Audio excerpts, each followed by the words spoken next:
नमस्कार किसान साथियों, स्वागत है आप सभी का एक बार फिर से आपके अपने यूट्यूब चैनल किसान मित्र यूट्यूब चैनल में। किसान साथियों, आज की वीडियो में हम बात करेंगे कि गेहूं में जब आखिरी दो सिंचाई होती हैं उनमें हमें किन बातों का ध्यान रखना चाहिए, क्योंकि गेहूं के अच्छे उत्पादन के लिए कहीं ना कहीं प्रमुख रूप से दो सिंचाई जो आखिरी सिंचाई होती है एक गौब अवस्था में, और इसके जो बाद की सिंचाई होती है वो बालियां निकलने के बाद। तो इन अवस्थाओं में हमें अच्छे उत्पादन के लिए किन किन बातों का ध्यान रखना चाहिए जिससे गेहूं के उत्पादन में काफ़ी हद तक वृद्धि की जा सके। गेहूं के पूरे फसल चक्र के दौरान 4 से 5 बार सिंचाई की प्रमुख रूप से ज़रूरत होती है। अगर मिट्टी भारी हो तो उसमें 4 बार, और हल्की मिट्टी हो तो उसमें ज़्यादातर 5 बार सिंचाई की ज़रूरत होती है। किसान साथियों, गेहूं का अभी का जो सीजन चल रहा है, जो अभी का जो टेम्परेचर है वो गेहूं के फसल के अनुकूल नहीं है, क्योंकि गेहूं की फसल के अनुकूल होने के लिए सही टेम्परेचर रात का 15 डिग्री सेल्सियस और दिन का 25 डिग्री सेल्सियस रहना चाहिए, जो कि अभी ये विपरीत चल रहा है। किसान कुछ बातों का ध्यान रखते हुए गेहूं की फसल को स्वस्थ बनाए रख सकते हैं। इसमें सिंचाई और खरपतवार नियंत्रक और फंगिसाइड जैसे रोगों से बचने के लिए किसानों को कुछ विशेष ध्यान रखने चाहिए। गेहूं की फसल में पूरे जीवन में 35 से 40 सेंटीमीटर पानी की ज़रूरत होती है। किसान साथियों, जब गेहूं की क्राउन अवस्था मतलब गेहूं की दो अवस्थाएं आती हैं, जिनमें पहली अवस्था होती है गौप की अवस्था और दूसरी अवस्था होती है क्रॉप की अवस्था। मतलब पहली अवस्था जब गौप अवस्था में हो, आखिरी झंडा पत्ता निकले, और दूसरी अवस्था जो होती है जब बालियां खेत में चलना स्टार्ट हो जाए, निकल चुकी हों। तो इन अवस्थाओं में हमें गेहूं की फसल का विशेष ख्याल रखना होता है।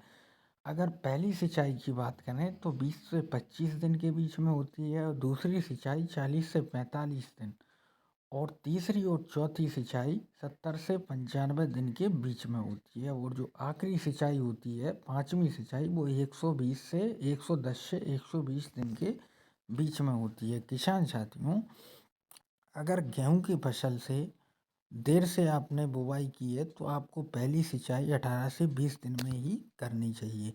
इस वीडियो को बनाने का सबसे बड़ा उद्देश्य था कि क्या सावधानियां हमें रखनी चाहिए प्रमुख रूप से दो अवस्थाओं में, जो होती है पहली अवस्था गौप की अवस्था, और दूसरी अवस्था होती है जब बालियां चलना स्टार्ट हो जाए, निकल चुकी हों। तो उस अवस्था में बाली में दूध भराव का काम, दाना भरने का काम होता है। तो इन अवस्थाओं में हमें किन किन बातों का ध्यान रखना चाहिए।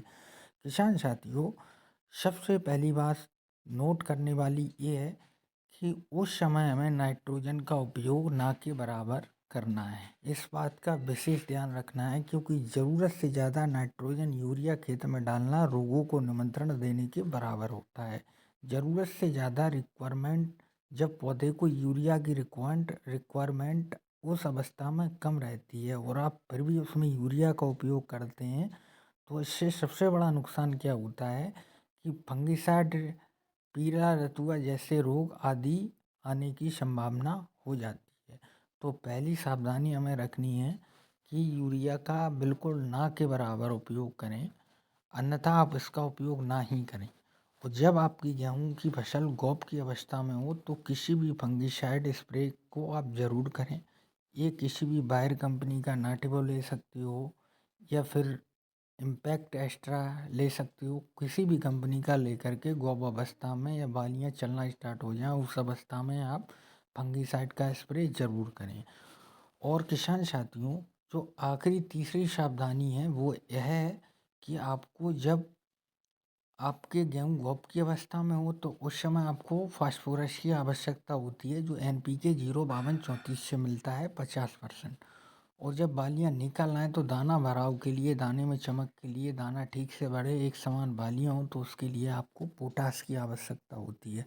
तो इस अवस्था में 0050 का उपयोग आप करें, और इसमें सावधानी इसका उपयोग करते समय ये करें कि इसके साथ किसी भी उर्वरक खाद आदि को न मिलाएं, ना किसी फंगिसाइड दवा को मिला करके स्प्रे करें। इस फंगिसाइड का आप अलग से करें और NPK का उपयोग आप अलग से करें। किसान साथियों, वीडियो पसंद आए तो चैनल को सब्सक्राइब करें। मिलते हैं एक और नई जानकारी के साथ नई वीडियो में, तब तक के लिए धन्यवाद।